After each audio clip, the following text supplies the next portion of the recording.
Sit back, relax, and let's have a chapter chat. I'm your host, Jessica Foster, and we have a best-selling author, international bestseller, Madeline Martin, here with us today, talking about her brand new book, The Secret Book Society. Madeline, thanks so much for being here. Thank you so much for having me. And Madeline, you write historical fiction, started out in romance, but you're loving that historical fiction genre.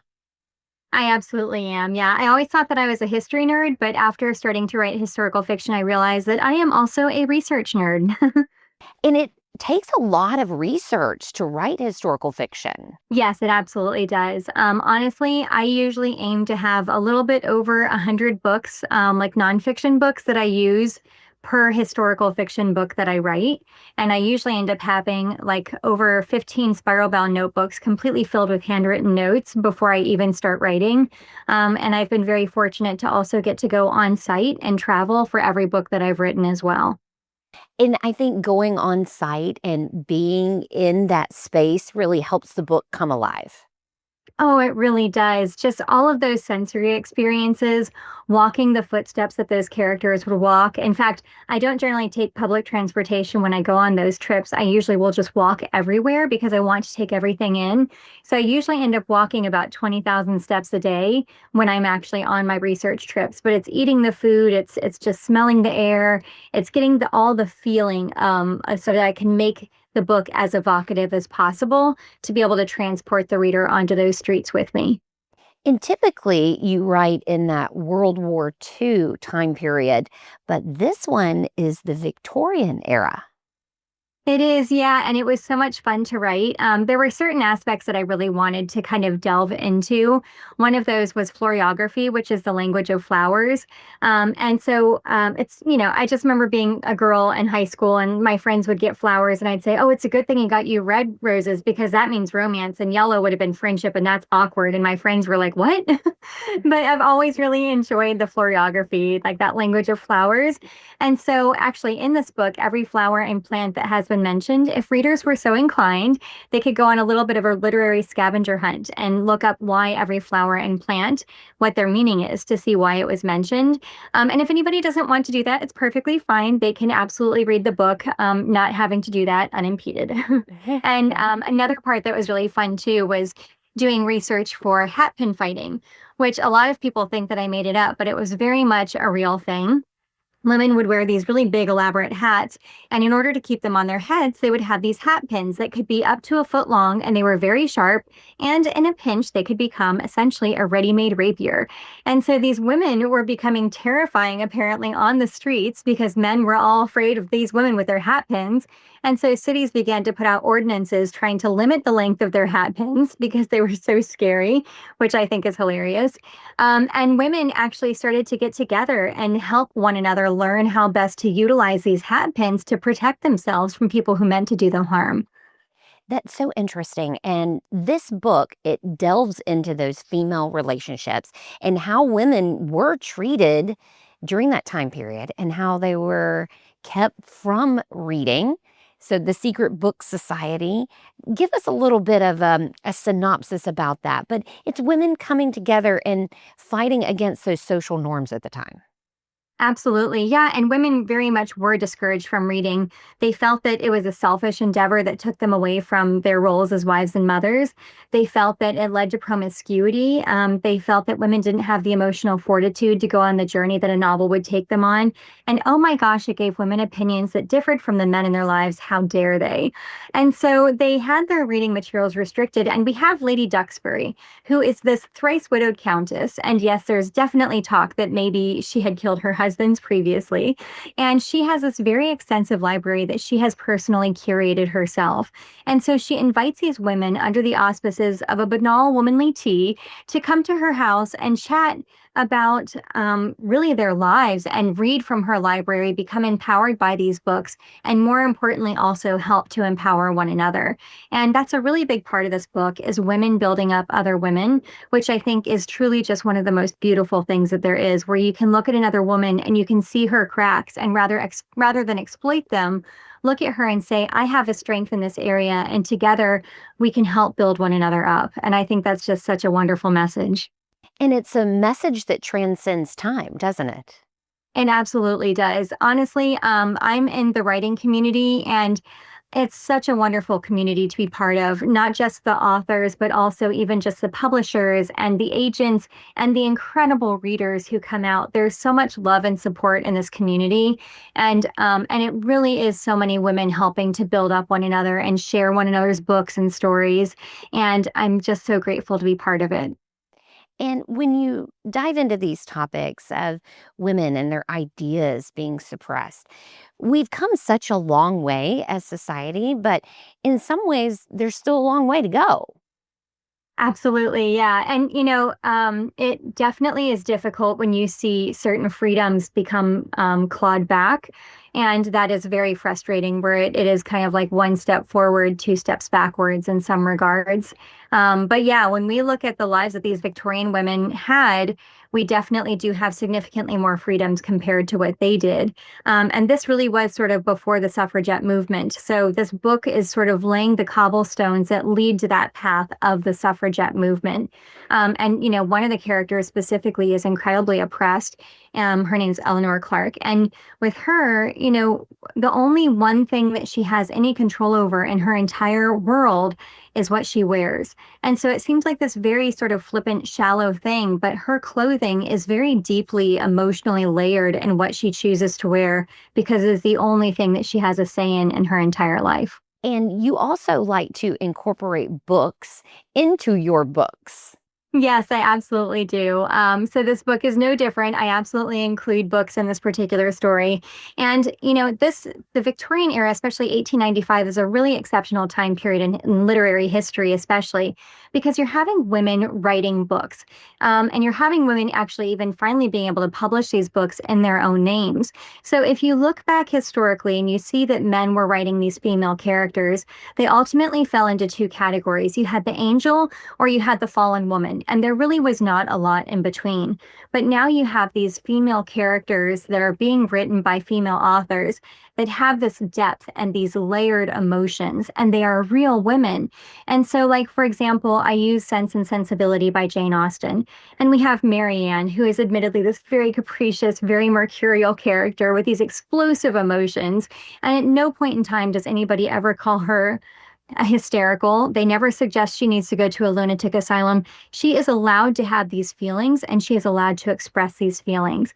And if you can imagine what somebody in that time period would have looked at with this book and thought, I have these emotions that I've been told to suppress my entire life, and this character has these emotions also, maybe there's nothing wrong with me after all. Maybe it's okay that I have these feelings the way that I have. And likewise with Jane Eyre, that was a really fun one. It's one of my favorite books, honestly. But she's this very precocious girl. She chooses her own path. She says whatever's on her mind. And what an empowering thing for women to read who otherwise feel like their entire life is carved out for them in this world that they've been relegated to, not feeling like there's any escape out of the societal box that they've been sort of crammed into since the day they were born, and thinking, what if there is something more for me out there? So it was a very empowering time for women when it came to literature as well. And that was really fun to delve into with the books that I include in this story. And also, we get a little bit of insight into these characters, and you make them so, I would use the word maybe lovable, even though the characters are flawed in some ways, but aren't we all flawed in some ways? Absolutely. Yes. Thank you. And that's the thing, is that I wanted, when these women first come together, they all see one another as being perfect. And it's one of those things where we all look at one another and we see one another as perfect. In fact, there is this ideal that women are held to that I feel like we're killing ourselves every single day to try to meet that expectation that's been set for us. In fact, if you look back at the medieval days and you look at women in paintings, you'll notice that they have no body hair. I like to say that they have been photoshopping us since the medieval days, and that's really not too far off. So we really are set to this ridiculous ideal. And how many times are we ourselves looking at social media and thinking, gosh, this person's life is completely perfect, or thinking, well, if I had this job, or if I had that body, or if I had that hair or those kids, whatever, my life would be perfect. But honestly, everybody's going through struggles. And I really wanted to illustrate that with these particular women, that they seem like they're so perfect on the outside, but everybody has their cracks, everybody has their struggles, and letting one another be vulnerable with one another and helping to build one another up. That was such an important aspect of the story that I really wanted to portray. When you're writing historical fiction, is it difficult to balance, okay, I've got to make this realistic with that fiction element? There are so many aspects of history that I wish that I could include. So when I say that I have those spiral bound notebooks, like I said, I usually have like 15 plus spiral bound notebooks for each book that I write. Of all of that information that I have recorded in history, I probably only use, gosh, maybe like 30%, if even, of all of the information that I've put together. And that's hard because there's so much fascinating stuff that I wish that I could share, but also at the same time, I need to maintain pacing through the book. I need to keep it interesting for more than just history lovers. And so there really is a very careful balance between fact and the incorporation of the fiction into the story. Do you have a favorite book that you've written? So, it's funny. I always like to say that books are like kids. Like, you really don't feel like there's a favorite. There's some that like they behave a little bit better on certain days. So you like them a little bit better just for that moment. But at the end of the day, I love them all the same. But I will say that the one book that probably cost me a piece of my soul was called The Keeper of Hidden Books. That was a World War II book that was set in Warsaw, Poland. And it was based off of these incredible journals that I found by Warsaw's public librarians, citing their efforts to save books from Nazi destruction and operate secret libraries after all the public libraries were closed in 1942.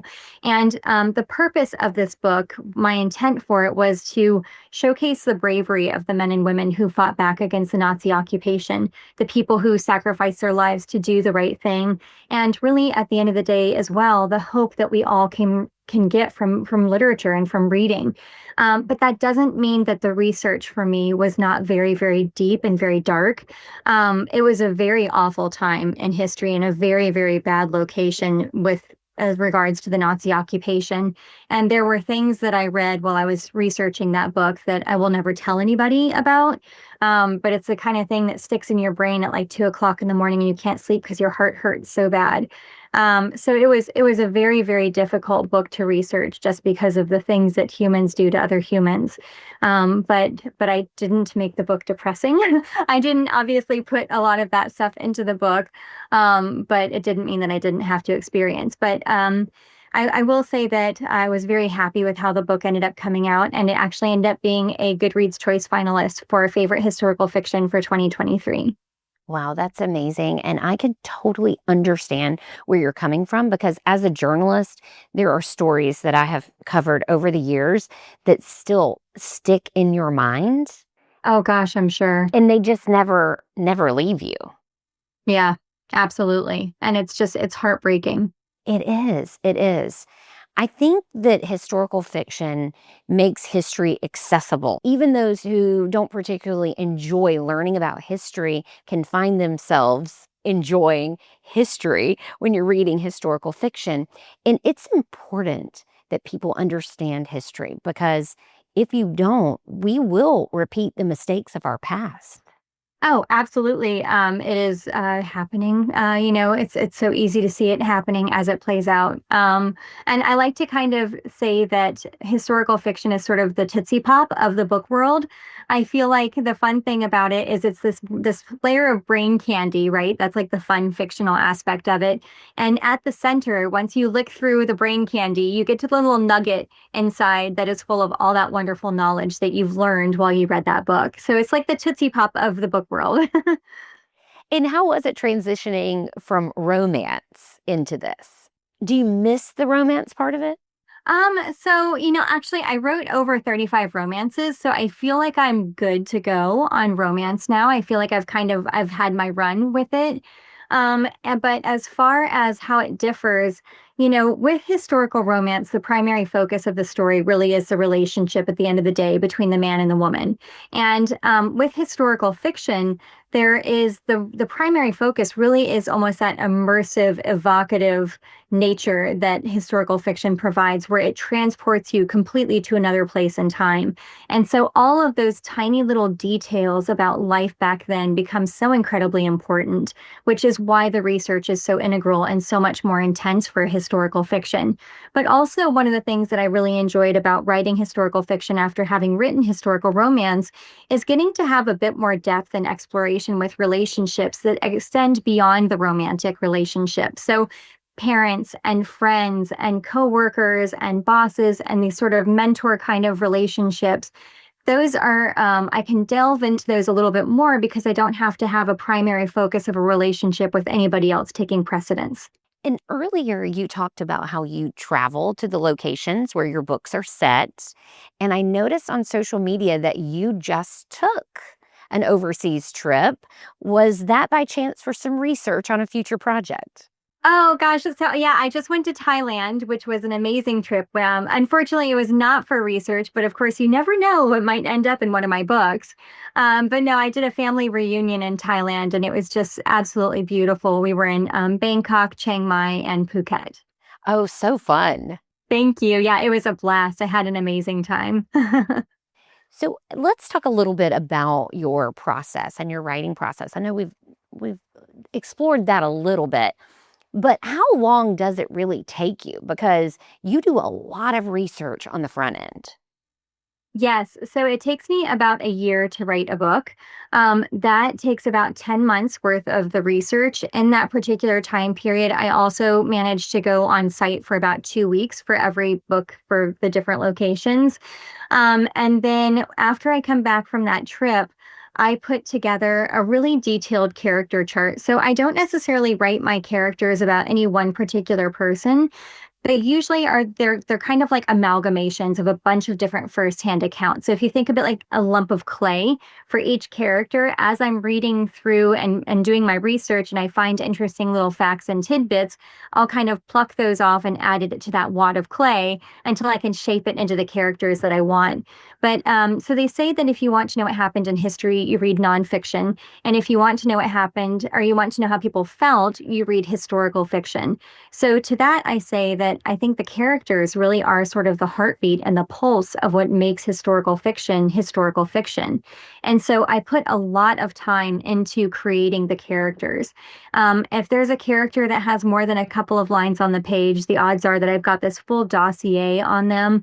I have pictures of what I think they look like. I've got a whole slew of information from how they grew up, what their parents' lives were like, if they have siblings, their hopes and dreams, their fears, their things of their moments of great accomplishment. And a lot of these supporting characters or these small characters will actually have their own small little character arcs throughout the story as well. And so it's something that I really put a lot of time and effort into. In fact, I actually did a book club one time, and one of the women said, "Oh, well, how come this one character didn't do this?" And I said, "Oh, she would never do that." And she said, "Oh, it's so funny. It's like she's real or something." And I'm like, "Oh, yeah, I guess so." Because for me, I mean, they really are. I kind of, have made these characters. And then I put together a very, very thorough plot. I like to joke that I'm so type A, I'm 12-point Times New Roman font. So my plot ends up being about like 25% of the length of the actual book. So before I even start writing a single page, I know how many chapters my book is going to be, and I know how long my book is going to be. And then I actually, believe it or not, I write the book in a month. Wow. Yeah. That's amazing. I bet your editors love you though, because you're so detailed. Yes, well, they love me and they also hate me, I think, because they send me a book that's 10% marked up and I send them a book that's 90% marked up. I'm very type A, very perfectionist. So I'm sure it probably drives them nuts a little bit too. But one of the reasons why I write the book so quickly, first of all, I've written over 40 books now, and so I feel like I can write very quickly, like that's part of my process. But the other part of it is I kind of liken it to, as a reader, if you are reading a book and it's so good you can't put it down and you finish it over the course of a weekend, at the end of finishing that book, you can recall viscerally everything that you read about that book, from what they wore to what they ate to maybe that snappy one-liner that they gave to the antagonist. You remember everything about that story. But if you had taken 6 months to read that book, you would have a different experience. And that's how it is for me when I'm writing these books. When I can write it in a month, my head is completely in that character's brain, and or I guess my brain is in that character's head rather, and I am living through all of those emotions and all of those things that the character is living through along with them. And so for me, it's a very immersive sort of experience when I sit down and I just write my book. And that makes total sense. And I love a book that I just literally cannot put down, that I just have to read every spare moment that I have. It's just like an addiction, right? It is, yes. And I guess that's really your goal for all of your readers with your books. Yes. In fact, I'm always trying to improve myself as an author. So either I will do some sort of like an immersion where I go and like learn one-on-one with like an instructor. I hire book coaches regularly that I work with one-on-one. I read through my reviews and I identify areas that I feel like I might be deficient in, and I ask them to work on that to help strengthen me. And I ask them like millions of questions while I'm working with them. And I'm actually getting my MFA in creative writing right now. So I'm always looking for ways to improve my writing. And the way I see it is every book that I publish is written to the best of my ability at that particular time, with the hopes that the next book will be even better. And I have to commend you for looking through your reviews, because it would be very easy, especially if you get a review that you don't love or that really frankly hurts your feelings, to just say, you know what, I'm not going to look at that. But you really dig into it. Yeah, it's all the self-flagellation, just reading through them. I will say that I do get to a point where I always, inevitably it happens, everybody gets the nasty 1 star, right? I inevitably will hit the nasty 1 star and I'm like, and I'm done. I think I've gotten enough information for this book. Well, as journalists, we get a lot of feedback too. Oh gosh, I'm sure you do. Yeah, and some of that you can take in and say, okay, well, I can understand that. Some of it you're like, okay, that was a little much. That is absolutely 100% the best way to deal with it. Absolutely. And of course, I will say also that the 5 star reviews, like if I ever am having a really bad day, and I hope that you do this as a journalist as well, when I'm having a bad day and I'm all in my feelings and I'm thinking, oh my gosh, I have no idea what I'm doing. People are going to hate this book. This is going to be the one that ruins my career. I will go on to Goodreads and I actually pull up just the 5 star reviews and I read all of the wonderful things that people have said about my book. And honestly, it's very spirit lifting. And so the people who are out there who have left me some of those beautiful 5 star reviews, know that on my bad days, you really help to lift me up. And I appreciate it more than I could say. And I know that you've been on book tour, and I'm sure you love meeting those readers in person too. Oh, absolutely. Yes. I was very fortunate. I got to do a 6-week book tour, which was just absolutely incredible. I actually don't even know at this point how many states I ended up visiting, but there were so many wonderful readers. I had people who drove like 3 and 4 hours to come and see me. I had people who said that they had really stopped reading. They weren't interested in books. And then they picked up one of my books and they fell in love with reading all over again. And it just kind of ignited this passion. I mean, just such wonderful, wonderful things, and so many wonderful people, and the bookstores and libraries as well. We have such a wonderful world full of independent bookstores and libraries, and they are so supportive of the reading community, of authors, and of readers. And I have noticed that by doing this project, it is such a sweet, welcoming community. It really is. It's absolutely the best. I feel like readers are some of the most empathetic and open-hearted people in the entire world. They're so intelligent and they know what it's like to walk in somebody else's shoes. They're just the absolute best. This is the best community. I mean, I'm biased, but I feel like it really is. No, I would have to agree with that. Yeah, and we can be a little biased. That's okay. Are you already working on your next project? Oh my gosh. So I'm actually 2 projects ahead at this point. So my next book, I already turned that one in before I left for my book tour, which is the best. I've done deadline on book tour before and it's brutal. So my next book is coming out September 2026. We don't have the date yet because sales is still kind of going through that. But it is set in the 1600s in England during the witch trials. It is called A Time of Witches. It's actually going to be my first dual timeline where part of the story starts off in Savannah, Georgia. And it's about 2 women who are basically connected through a curse that transcends centuries.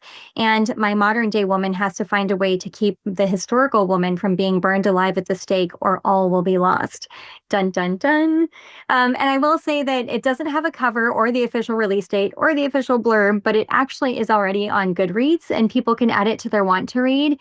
And I actually update every single one of my books with the status of how that story is coming along. So people can read through it and see my inspiration and follow in the publishing journey with me if they're so inclined. Ooh, I like that you just kind of pull back that curtain on the process.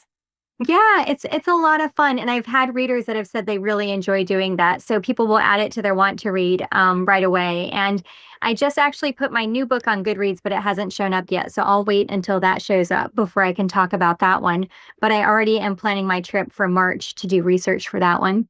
Well, I'm going to add it to my want to read because it sounds intriguing. Thank you. You're so welcome. And thank you for spending time with us today. Any last words for our listeners and your readers? All I would say is just make sure that you're supporting your local independent bookstores. They're just filled with the most wonderful people. And if you like to read ebooks, you can get your ebooks from bookstore.org. And if you like to listen to audiobooks, you can go to Libro FM, that's Libro FM, and still support your local independent bookstores. And thank you so much for having me on today. I so appreciate it. Yes, and we can't wait to talk with you again, Madeline. Oh, looking forward to it. Thank you. Thank you. And thank you all for listening. Don't forget, grab a good book, curl up, and enjoy it. You've been listening to Chapter Chat. Don't forget to subscribe so you never miss an episode. Happy reading.